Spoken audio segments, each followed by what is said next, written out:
السلام علیکم ورحمۃ اللہ وبرکاتہ۔ الحمد للہ نحمده ونستعینه ونستغفره ونؤمن به ونتوکل علیہ ونعوذ باللہ من شرور انفسنا ومن سیئات اعمالنا، من يهده الله فلا مضل له ومن يضلله فلا هادي له، ونشهد ان لا اله الا الله وحده لا شريك له، ونشهد ان سيدنا ونبينا ومولانا محمدا عبده ورسوله، ارسله بالحق بشيرا ونذيرا وداعيا الى الله باذنه وسراجا منيرا، اما بعد، فاعوذ بالله من الشيطان الرجيم، بسم الله الرحمن الرحيم، ومن يشفع شفاعة حسنة يكن له نصيب منها، ومن يشفع شفاعة سيئة يكن له كفل منها، صدق الله العظيم وصدق رسوله النبي الكريم، ونحن على ذلك لمن الشاهدين والشاكرين، والحمد لله رب العالمين۔ بزرگان محترم، نوجوانان اسلام اور عزیز طلبہ، آج کا یہ دور اور یہ موسم، یہ ایام جو گزر رہے ہیں، یہ سیاسی اعتبار سے اور سماجی اعتبار سے طوفانی ایام ہے، اور ہر شخص الیکشن اور انتخاب کے تعلق سے دلچسپی رکھتا ہے کہ آنے والے دنوں میں حکومت کس کی ہوگی۔ حالانکہ حکومت تو اللہ تعالیٰ کی ہے اور اللہ کے رسول کی ہے۔ کائنات کا کوئی ذرہ ایسا نہیں جو اللہ تعالیٰ کا مخالف ہو۔ آپ کسی بھی چیز کو لے لیجئے، چاہے وہ چاند ہو، سورج ہو، ستارے ہو، سمندر ہو، دریا ہو، پہاڑ ہو، جنت ہو، دوزخ ہو، اور یہ طوفانوں کی اور سمندروں کی موجیں ہوں، یہ آنے والے زلزلے ہوں، یہ آسمانوں پر جو بادل ہیں ان کی کڑک اور گرج ہو، یہ زمین سے نکلنے والی گھاس، خضرا و گھاس ہو یا جڑی بوٹیاں ہوں، سب اللہ کے تابعدار ہیں۔ اللہ نے ان سب کو اپنا قوتی اور فرمانبردار بنایا ہے، تو معلوم ہوا کہ اصل حکومت تو اللہ کی ہے، اور اللہ تعالیٰ فرماتے بھی ہیں وَلِلَّهِ مُلْكُ السَّمَاوَاتِ وَالْأَرْضِ وَمَا فِيهِنَّ، کہ زمین اور آسمان اور جو کچھ اس کے نیچے، اوپر، اندر اور باہر ہے، وہ سب کچھ اللہ کا ہے اور اللہ کی یہ سب تابع ہے۔ وَهُوَ عَلَى كُلِّ شَيْءٍ قَدِيرٌ، اور اللہ تبارک و تعالیٰ ان پر اپنی مضبوط گرفت رکھتے ہیں۔ آپ نے کبھی نہیں دیکھا ہوگا کہ سورج اپنے وقت سے 1 منٹ دیر یا 1 منٹ بعد میں نکلا ہو، چاند نے کبھی جو ہے اپنے وقت میں تبدیلی کی ہو، نہیں۔ معلوم ہوا کہ ان سب اس پورے کارخانے کو چلانے کے لیے، اس پورے کارخانے کو چلانے والی ذات اللہ کی ہے، اور اللہ تبارک و تعالیٰ ہر چیز پر قادر ہیں۔ تو معلوم ہوا کہ اصل حکومت تو اللہ کی ہے، لیکن اللہ تعالیٰ اگر کسی کو کچھ وقت کے لیے دنیاوی حکومت سے سرفراز کرتے ہیں تو یہ اس کا کرم اور احسان ہے۔ اب لوگ کہنے کو اس کو بادشاہ کہہ دیتے ہیں، پہلے بادشاہ کہا کرتے تھے، اب وزیر کہتے ہیں، وزیر اعظم کہتے ہیں، یا صدر ہند کہتے ہیں، یا صدر کہتے ہیں، لیکن وہ ایک معمولی آدمی ہوتا ہے، ووٹ کے ذریعے اس کو منتخب کیا جاتا ہے اور اس پر ایک ٹائٹل لگ جاتا ہے کہ فلاں صاحب وزیر اعظم ہیں یا صدر ہند ہیں، باقی اس کے علاوہ کچھ نہیں بدلتا۔ ظاہر ہے کہ اللہ رب العزت جس کو عزت دینا چاہیں اس کو عزت ملتی ہے، اور جس کو ذلت دینا چاہیں دنیا کی کوئی طاقت اس کو نہیں روک سکتی۔ ہمارے ملک کا ایک دستور، ہمارے ملک کی ایک تہذیب اور ایک قانون ہے جس کو فالو کیا جا رہا ہے، اور اسی کے تحت آزادی کے بعد ملک چل رہا ہے۔ حالانکہ میں آپ کو بتاؤں، آزادی سے پہلے جب یہاں پر مسلمانوں کی حکومت تھی اور مسلمان اس ملک کے اچھے اور برے کے مالک تھے، انہوں نے جو مثالیں قائم کی وہ آج تک بھی تاریخی یادگار نہیں بلکہ پورے عالم کے لیے ایک مثال ہے۔ ہمارے اپنے نوجوانوں کو یہ معلوم نہیں کہ مسلمان بادشاہوں نے اس ملک کے لیے کیا کیا ہے، کیونکہ تاریخ کو مسخ کر دیا گیا، توڑ مروڑ دیا گیا، جھوٹ کو سچ اور سچ کو جھوٹ بنا دیا گیا، اور صفحات کو اپنی مکاریوں اور عیاریوں سے مسلمانوں کی حکومت کے سیاہ باب سے مزین کر دیا گیا۔ یہ ایک ایسی چیز ہے جس سے پردہ اٹھنا لازم ہے۔ ہندوستان کے بادشاہ سب سے پہلے وہ مسلمان تھے اور اس کے بعد بادشاہ تھے، اور انہوں نے اپنی حکومت میں اور اپنی زندگی میں کبھی کسی غیر مسلم پر کوئی جبر نہیں کیا، انہوں نے کوئی ظلم نہیں کیا، مساوات کو انہوں نے اپنا مسلک بنایا۔ یہی وجہ ہے کہ آج ہندوستان میں ہندو بھی نظر آتے ہیں اور ہندوستان بھی نظر آتے ہیں۔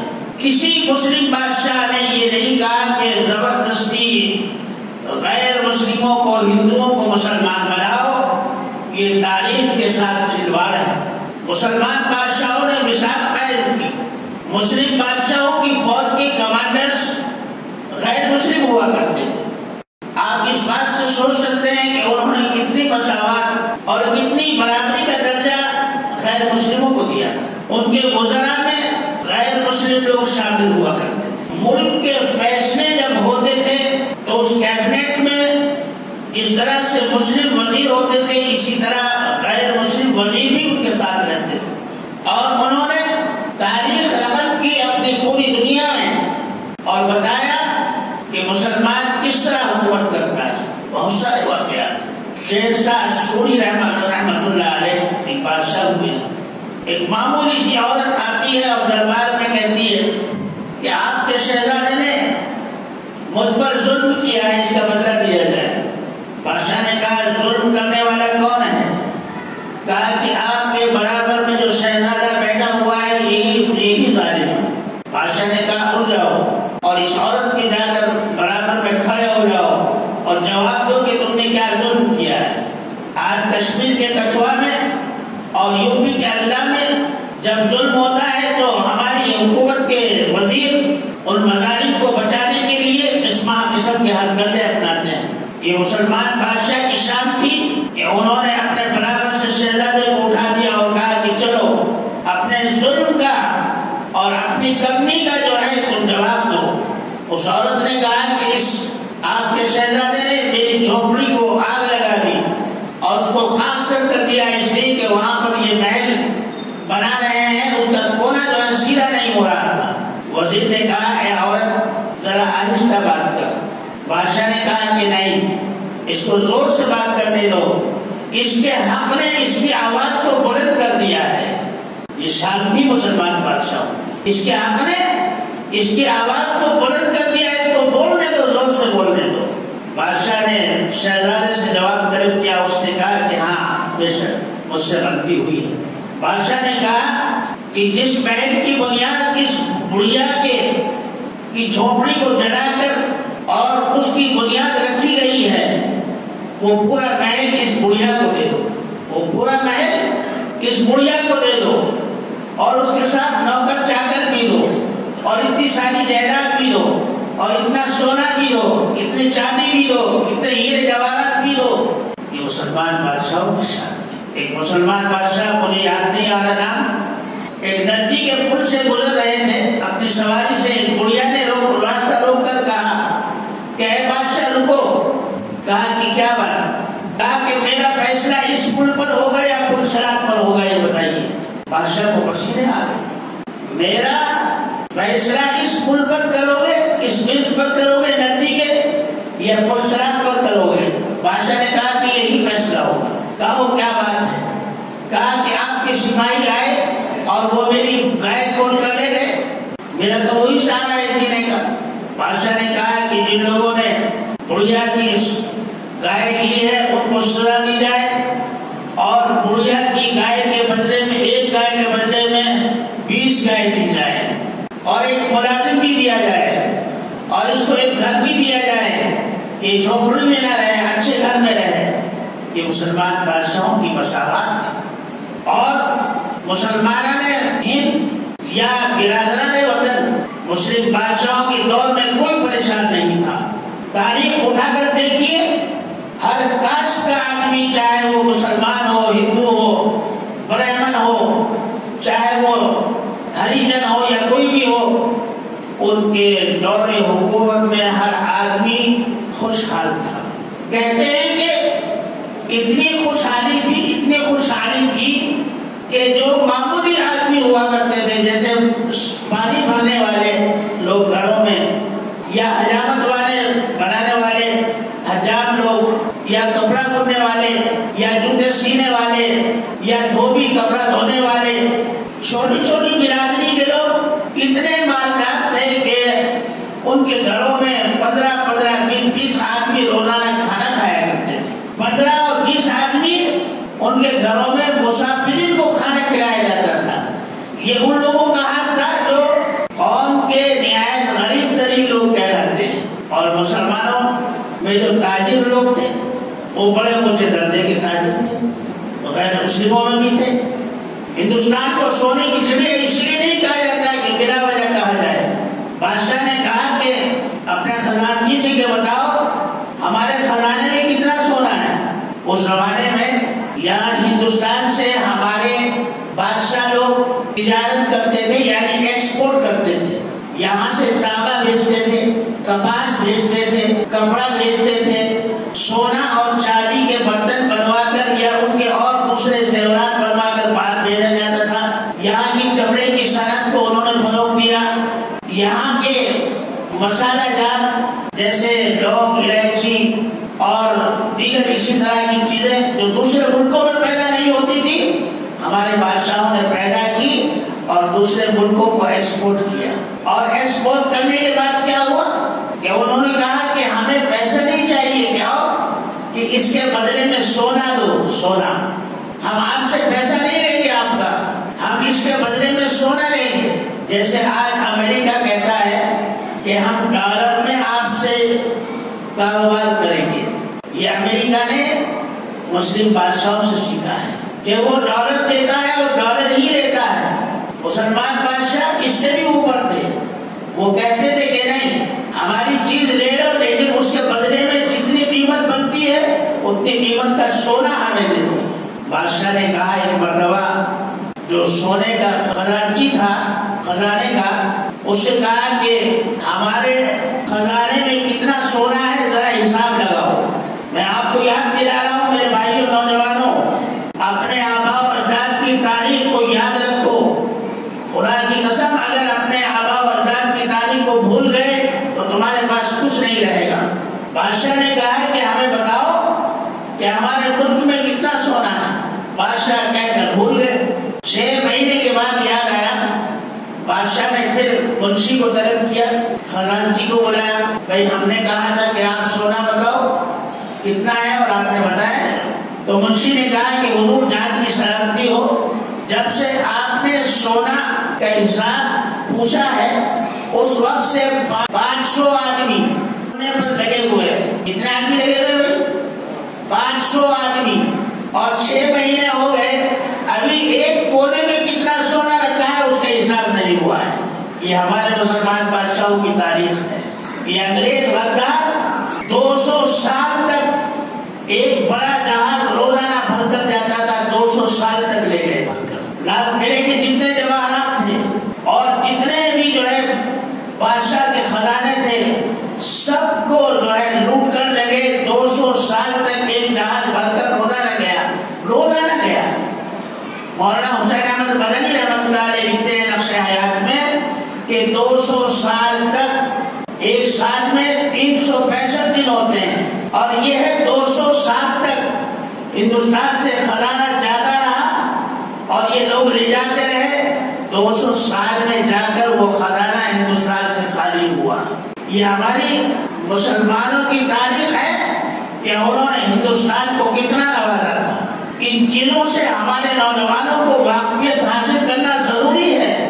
تو بادشاہ نے کہا کہ بھائی چھوڑ دو، پھر اب جب اتنا خزانہ ہے کہ 6 مہینے ہو گئے تولتے ہوئے ایک چھوٹا سا کونا خالی نہیں ہوا، چھوڑو کہاں تک گنو گے، سب چھوڑ دو، یہ تو دور کہاں جاتے ہو؟ لوٹی پٹی بچی کچی دولت نواب حیدرآباد کے پاس تھی، وقف جا کے پاس، ہماری ہندوستانی حکومت نے ان تمام خزانے پر قبضہ کر لیا، ایسٹ کر لیے۔ بتایا گیا کہ حیدرآباد کے نوجوان جو وہاں تھے نواب صاحب، ان کے پاس اتنے سچے موتی اتنے تھے کہ اگر ایک بڑی سڑک پر، چوڑی سڑک پر ڈالے جائے تو 4 کلومیٹر تک جو ہے سڑک نظر نہیں آئے۔ میرے پاس ایک جوہری آتے ہیں تو صاحب نے کہا کہ جوہری سے ہمارے بیوی کے لیے ایک سچے موتیوں کا ایک ہار بنوا دو۔ میں نے کہا بھائی مجھے تو اس کا پتہ نہیں، تو انہوں نے ہار بنوایا، ان سے ابھی یہ 2 سال پرانی بات ہو گئی، کہا کہ 150 گرام موتی لگے ہیں، اس کی قیمت 4.5 لاکھ روپے ہے۔ آپ سوچیں کہ مسلمانوں کے پاس کتنا سونا تھا، کتنی چاندی تھی، کتنے ہیرے جواہرات تھے، اور وہ انہوں نے سارا ملک کے لیے دیا۔ یہاں سے باہر سوئٹزرلینڈ میں جمع جا کر نہیں کیا جیسے آج کے غدار یہ لیڈران کر رہے ہیں۔ اور میرے بھائیوں، بہادر شاہ ظفر سے جب حکومت چھین لی گئی، وہ خود یہاں سے نہیں گئے بلکہ ان کو قیدی بنا کر لے جایا گیا۔ بہرحال وہ ایک الگ تاریخ ہے، میں اس دردناک کہانی کو بیان کرنا نہیں چاہتا ہوں۔ آج کا دور جو ہے ووٹ کا ہے، میں ووٹ کے تعلق سے آپ کو عرض کر رہا ہوں۔ چنانچہ جب انگریزی حکومت یہاں قائم ہو گئی اور پھر مسلمانوں نے تنے تنہا 100 سال تک انگریزوں سے لوہا لیا۔ یہ آپ بات یاد رکھیے، 1857 تک یہ لوگ یہ بار بار جو ہے معافی نامہ لکھ کر دیا کرتے تھے ہندوستان کے انگریز گورنر کو کہ صاحب ہم مسلمانوں کے ساتھ نہیں ہیں، ہم تو آپ کے ساتھ ہیں، ہم آپ کے غدار نہیں ہیں، ہم آپ کے وفادار ہیں۔ 1857 کے بعد مسلمانوں نے دیکھا کہ اب یہ جنگ اکیلے طور پر نہیں لڑ سکتے، اس میں دوسرے برادران وطن کو شامل کیا جائے، تو ہندوؤں میں جو سیکولر ذہن کے لوگ تھے ان کو اس میں شامل کیا، اور مہاتما گاندھی کو، جن کو مہاتما گاندھی نے خطاب کیا، ان کو افریقہ سے بلایا گیا۔ وہ کون تھے؟ وہ افریقہ کے ایک مسلم خاندان میں ایک مینیجر کی حیثیت سے کام کر رہے تھے۔ یہاں پر کون سی برادری ہے؟ میمن برادری، گجرات کی میمن برادری کے یہاں وہ ایک ملازم کی حیثیت سے، ایک مینیجر کی حیثیت سے کام کر رہے تھے۔ ان کو وہاں سے بلایا اور حضرت مولانا محمود الحسن صاحب شیخ الہند رحمۃ اللہ علیہ نے ان کو مہاتما گاندھی کا خطاب دیا۔ مہاتما گاندھی کا خطاب مسلمانوں نے دیا، غیر مسلموں نے نہیں دیا۔ یہ ترنگا جو آپ دیکھ رہے ہیں ہندوستان کا، یہ کیرل کی ایک مسلمان عورت اور ایک مرد دونوں میاں بیوی نے تیار کیا تھا۔ یہ بھی کسی غیر مسلم نے تیار نہیں کیا، یہ بھی مسلمانوں کی دین ہے۔ ہندوستان کا ذرہ ذرہ اس بات کا گواہ ہے کہ مسلمان اس ملک کا وفادار ہی نہیں بلکہ مسلمان اس ملک کے لیے اپنی جان اور اپنا مال، اپنے بیوی، اپنے بچوں اور اپنے رشتہ داروں کو قربان اس نے کیا ہے۔ آج جب ووٹ ڈالنے کا حق آیا اور آزادی کا پرچم ہندوستان کو حاصل ہوا تو اس میں گولمال شروع ہو گئے، کہیں گنتی میں گھپلا، کہیں جو ہے مشینوں میں گھپلا، کہیں جو ہے غنڈہ گردی اور لوٹ مچائی، کہیں توڑ پھوڑ اور کہیں ہنگامہ آرائی۔ یہ سب جو ہے حکومت کی بددیانتی کے اور اس کی بدنیتی کے جو ہے آثار ہیں۔